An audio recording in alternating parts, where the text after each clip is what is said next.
ప్రతి ఒక్కరు నిలబడాల్సింది. ఈ లోకానికి వచ్చినటువంటి ప్రతి బిడ్డ కూడా దేవుని న్యాయపీఠం ఎదుట నిలబడాలి.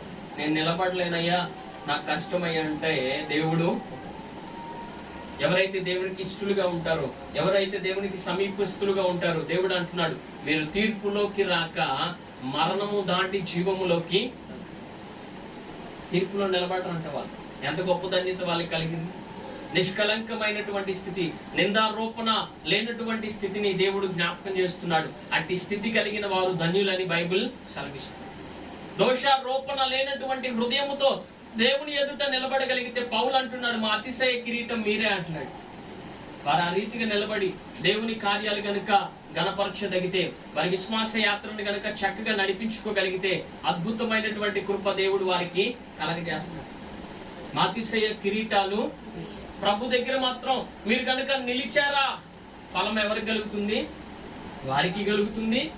ఎవరైతే నడిపించారో వారికి కూడా కలుగుతుంది. బోధించినటువంటి వ్యక్తికి కలుగుతుంది, నీరు పోసినటువంటి వ్యక్తికి కలుగుతుంది, దాన్ని కాపలాగా కాస్తున్నటువంటి వ్యక్తికి కలుగుతుంది. కాపరి ఆత్మలను కాపాడుతుంటాడు. ప్రధాన కాపరి ఆయనైనా ఈ లోకంలో ఆయనకి అప్పచెప్పినటువంటి ఆత్మను బట్టి అంట ఆ కాపరి ఏం చేస్తాడంటే బాధ్యతగా ఆ మందను మేపుతూ ఉంటాడు.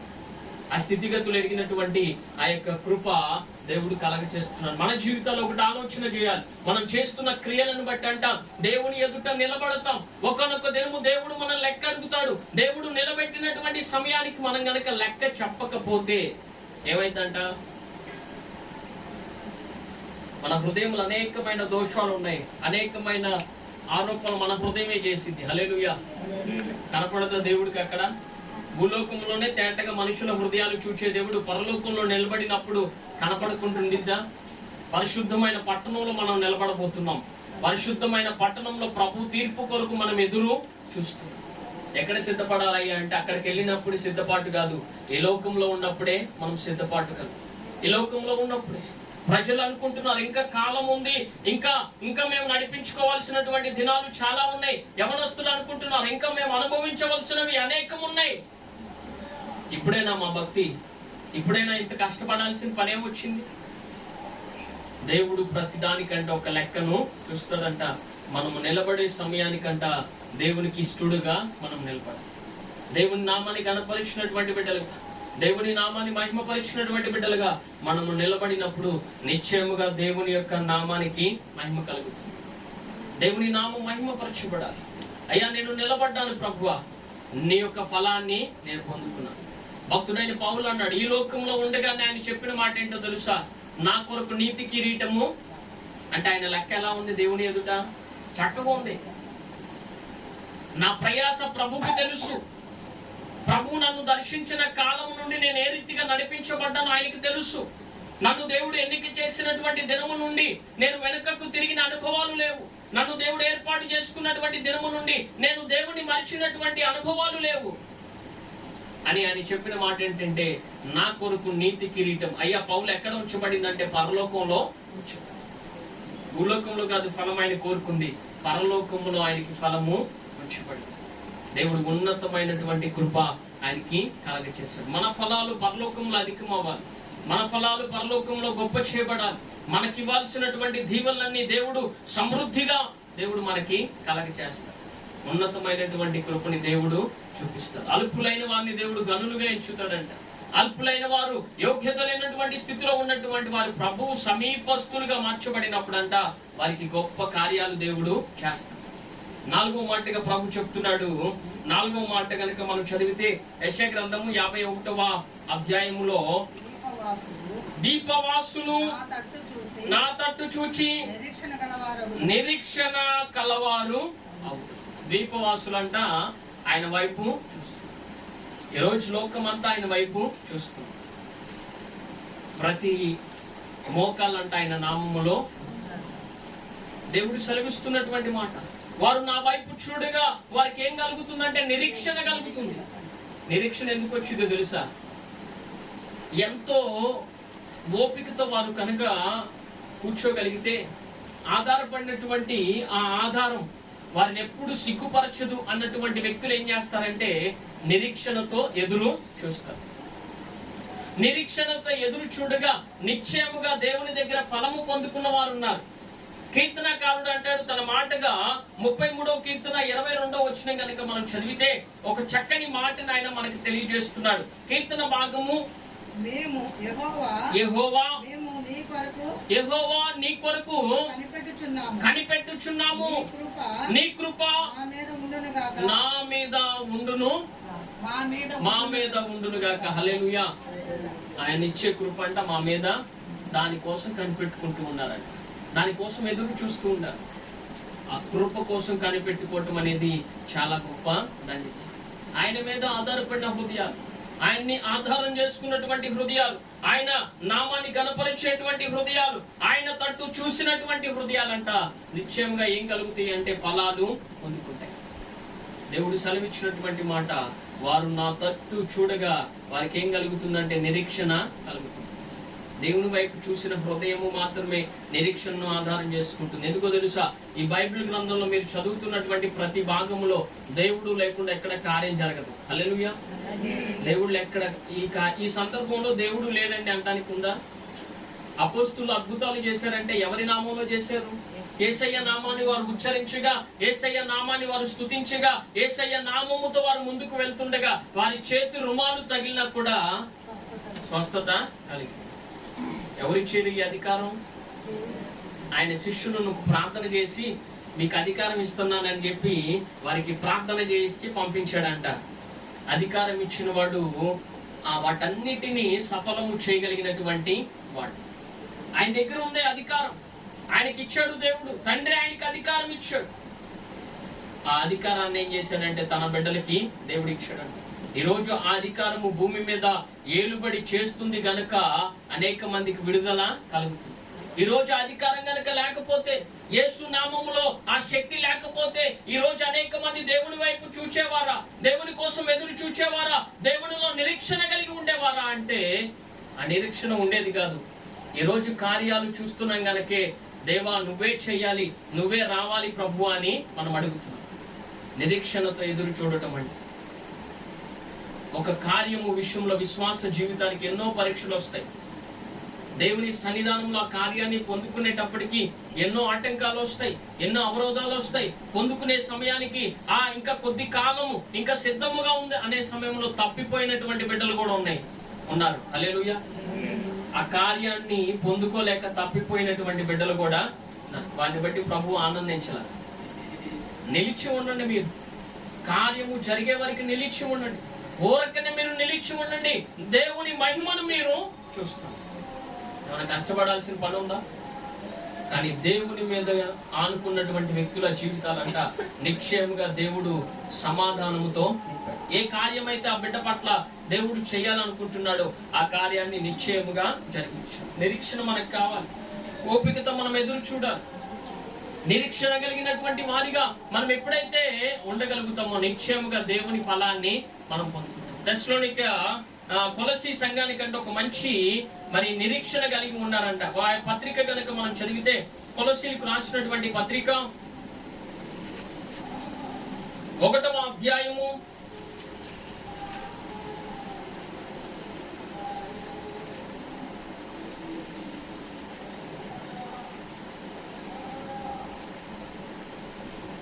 23వ వచనాన్ని చదువుకుందాం. పునాది మీద కట్టబడిన వారై స్థిరముగా ఉండి మీరు విన్నట్టియు ఆకాశము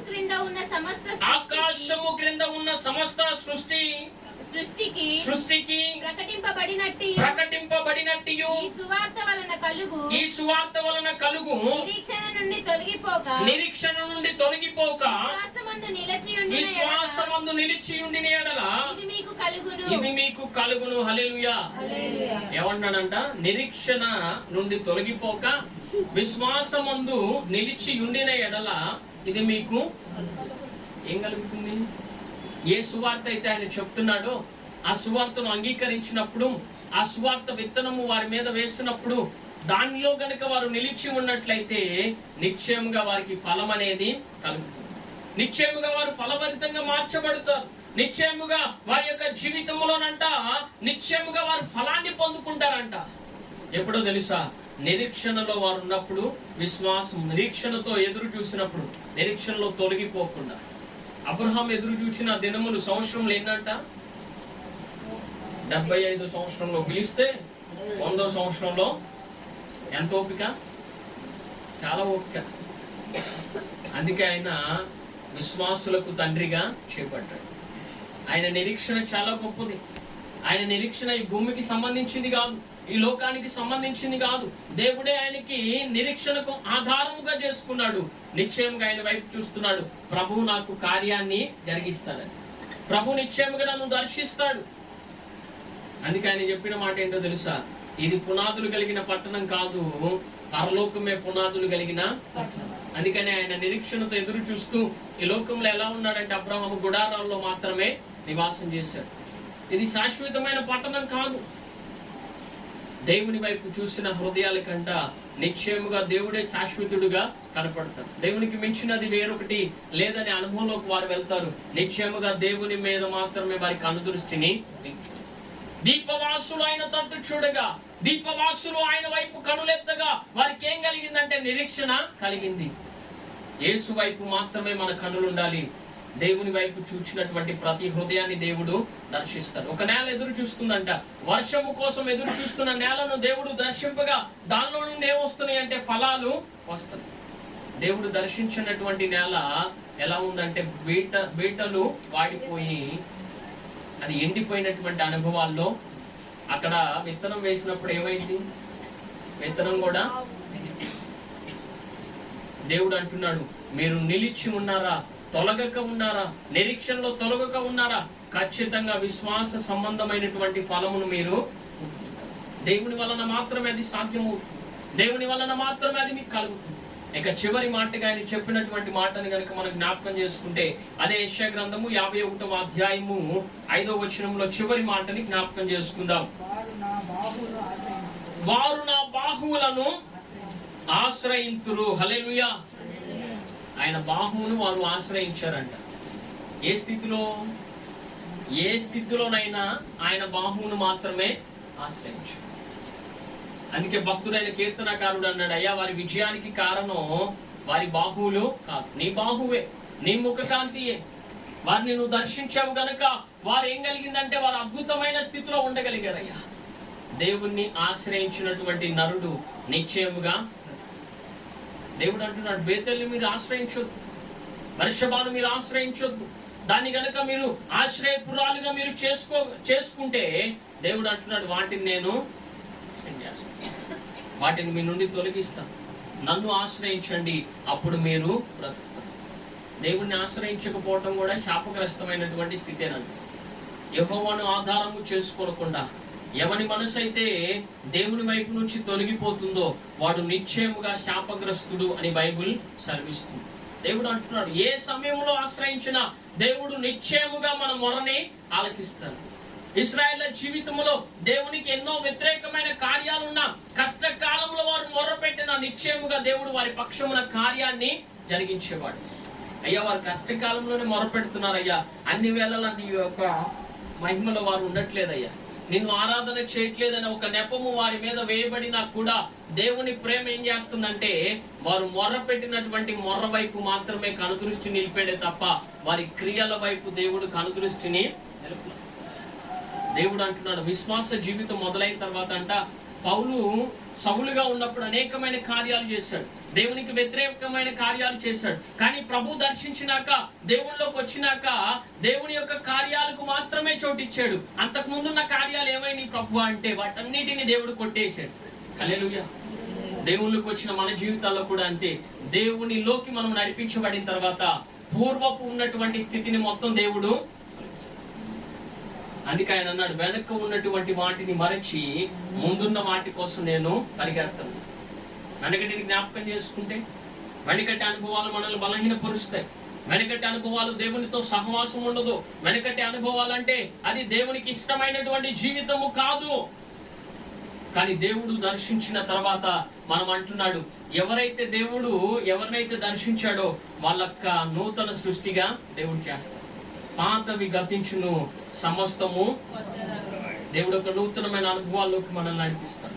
దేవుడు ఒక నూతనమైన కార్యాన్ని జరిగిస్తాడు. అయ్యా, మనస్సు నీ వైపు నిలిపారు, నిన్ను ఆశ్రయించారయ్యా, నీ దగ్గరికి వచ్చారయ్యా, నువ్వు ఎంత మాత్రము త్రోసివేసే దేవుడు కాదు ప్రభు. భక్తులు ఎంత ప్రార్థన చేశారు.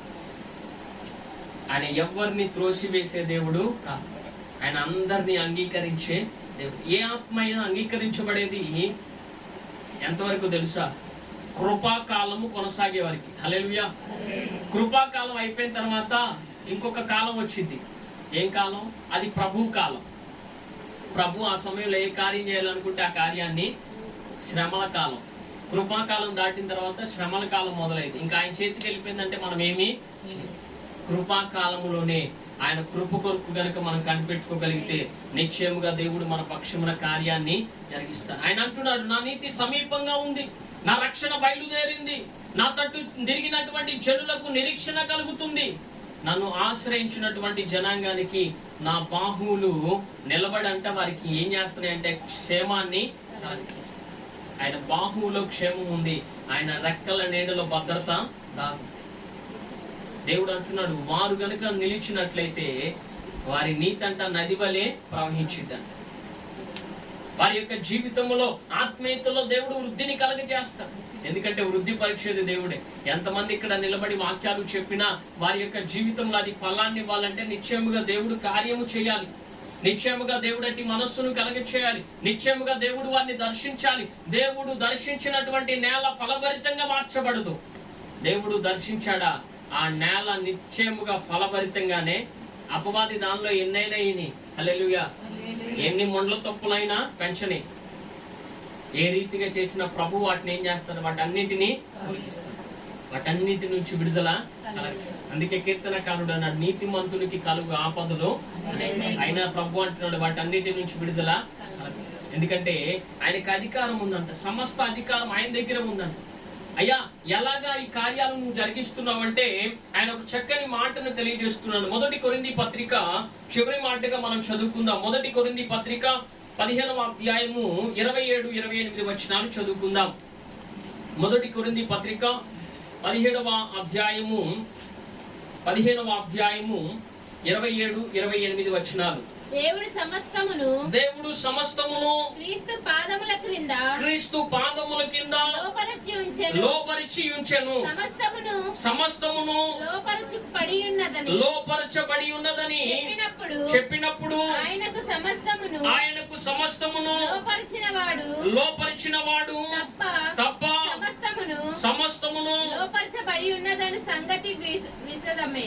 సమస్తమును లోపరచబడి ఉన్నదన్ను సంగతి విశదమే. అంటే ఆయన చేయగలడు, ఆయన సమర్థుడని ఈ మాట సెలవిస్తుంది. ఎవరిచ్చారంట అధికారం? క్రీస్తు పాదాల దగ్గర అంట సమస్తం తండ్రి పెట్టాడంట. పెట్టినప్పుడు ఇప్పుడు ఏది అడిగినా కూడా ఎక్కడ ఉన్నాయి? ఆయన దగ్గర నుంచే మనం పొందుకోవాలి. సమస్తం అధికారం ఆయన దగ్గరే ఉంది. సమస్త కార్యాలకు జవాబులు ఆయన దగ్గరే ఉన్నాయి. ఏ కార్యము మనం పొందుకోవాలన్నా ఆయన పాదాల దగ్గర నుంచి మనము పొందుకోవాలి. తండ్రి ఎందుకు ఆ మహిమ ఇచ్చాడు తెలుసా? ఆయన చిత్తాన్ని ఎరిగి, ఆయన ఉద్దేశాన్ని ఎరిగి, ఆయన యొక్క కార్యాన్ని సఫలపరిచినందుకంట ఆ గొప్ప ధన్యత దేవునికి కలగచేశాడు. ప్రభువైన యేసుక్రీస్తు ఈ లోకములో తండ్రి చిత్తాన్ని గ్రహించినటువంటి ఆయన శిలువ మరణము ద్వారా అనేక మంది పాపులకు విమోచన కలుగజేసి అనేక దోషాలను ఆయన తొలగించంట ఉన్నతమైనటువంటి కార్యాన్ని జరిగించాడు గనుక ఆయన ఏం చేశాడంటే ఆయన పాదాల దగ్గరికి ఏం తెచ్చాడంటే, నువ్వు సమస్త వాటి మీద నీకు అధికారాన్ని నేను ఇస్తున్నా. అధికారము కలిగిన వాడు మాత్రమే అధికారిగా ఉంటాడు. అధికారము కలిగినటువంటి వ్యక్తి మాత్రమే ఇతరులకు అధికారులుగా నియమించగలుగుతాడు. అధికారము క్రీస్తులో ఉంది. ఈరోజు యేసు నామములో మనం ఉచ్చరిస్తుండగా ప్రభువా ఈ కార్యము చేయి ప్రభువా అని మనం అడుగుతున్నాం. నిశ్చయంగా దేవుడు దాన్ని జరిగిస్తున్నాడు. ఎందుకంటే ఆయన చేతిలోనే ఉందండి. ఆయన చేతిలో ఉన్నప్పుడే మనం దాన్ని స్వతంత్రించుకోవాలి. ఆయన కృపలో ఉన్నప్పుడే ఆయన మనం పొందుకోవాలి. ఆయన దొరికి కాలములోనే ఆయన మనము పొందుకోవాలి. ఆయన సమీపంగా ఉన్నప్పుడే ఆయనతో మనము సహవాసము చేయాలి. నిశ్చయంగా దేవునితో సహవాసం మనకు ఆశీర్వాదమే కానీ శాపం అయితే దేవునిలో మనం పెట్టే ప్రతి సమయం విలువైనదే. దేవునితో మనం గడిపే సమయం విలువైనదే. అయ్యా నేను ఈ సమయానికి దేవుని సన్నిధానంలో కూర్చుంటున్నా, మంచిదే. ఈ సమయానికి నేను లోకంలో కూర్చున్నా అంటే అది నీకు మేలైందైతే కాదు. లెక్కలేనన్ని దినములు నా జనులు నన్ను మర్చిపోయారు. లేరా లోకంలో ఎంతో మంది దేవుణ్ణి మర్చిపోయినటువంటి అనుభవాలు, ఎంతో మంది దేవుడు విడిచిపెట్టిన అనుభవాలు. దేవుడు అంటున్నాడు, అవి ఆశీర్వాదకరమైతే నాలో నిలవండి, అప్పుడు మీరు ఫలము నాకు వేరే మీరేమి. ద్రాక్షవల్లి ఆ తీగలంట దేనిలో ఉన్నప్పుడు మాత్రమే ఫలాన్ని ఇస్తాయంట, ఆ ద్రాక్ష వల్లిలో ఉండాలి. ద్రాక్ష వల్ల అయిన తీగలేమో మనము, ఆ తీగలు ద్రాక్ష వల్లితో అంటుకట్టబడినప్పుడు మాత్రమే వాటి నుండి ఏమొస్తాయి అంట, ద్రాక్ష పళ్ళు వస్తాయి. అది లేకపోతే వస్తాయా? వేరుగా ఉండి నేను ఫలిస్తానంటే కుదురుతుందా? కుదరదు. దేవునిలో నిలిచినటువంటి వారికి మాత్రమే ఈ ధన్యత కలుగుతుంది. నీతిమంతులుగా మార్చబడతారు, దేవునిలో నిరీక్షణ కలిగిన వారిగా ఉంటారు. దేవుడు వారు ఆశ్రయించిగా నిశ్చయంగా ఫలాన్ని కలగచేస్తారు. దేవునిలో వారు నిర్ణయించినటువంటి సమయానికి వారు చేసే క్రియలను బట్టి అంట వారు అద్భుతమైనటువంటి కృప దేవునిలో పొందుకుంటారు. ఇది దేవునిలోనే సాధ్యం. దేవునికి వేరే మనం ఏం చేయలేం. దేవునిలో నిలుద్దాం, దేవునిలో ప్రయాసపడదాం, దేవునిలో నిలిచి దేవుని మాటలు మనం అంగీకరించి దేవుని కొరకు గొప్ప కార్యాలు చేద్దాం. అది మన ఆత్మీయ జీవితాన్ని బలపరుస్తుంది, మన ఆత్మీయ జీవితాన్ని నిలబెడుతుంది. అట్టి కృప కూడి వచ్చిన బిడ్డలందరికీ వారి కుటుంబానికి దేవుడు కలగచేయునుగాక. దేవుని వాక్యాన్ని దీవించి ఆశీర్వదించునుగాక. ఆమేన్. హల్లెలూయా, హల్లెలూయా.